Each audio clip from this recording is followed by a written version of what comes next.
Limitations of ratios. Now let's know some limitations of ratios. There are many limitations of ratios. Means and not the end. Ratios are means to reach an end, not an end itself. Lack of ability to resolve problems. The ratios are indicative and do not provide a solution for the problems. Lack of standardized definitions. There is a lack of standardized definitions of concepts used in ratio analysis.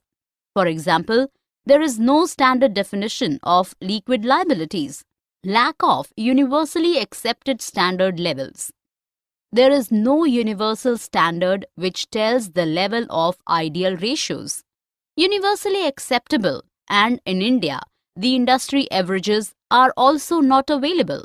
Ratios based on unrelated figures.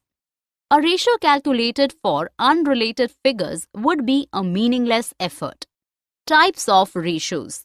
The ratios can be classified as traditional classification and functional classification. On the basis of traditional classification, the ratios can be classified as statement of profit and loss ratios. When we take a ratio of two variables from the statement of profit and loss, is known as the statement of profit and loss ratio. For example, the ratio of gross profit to revenue from operations is known as gross profit ratio.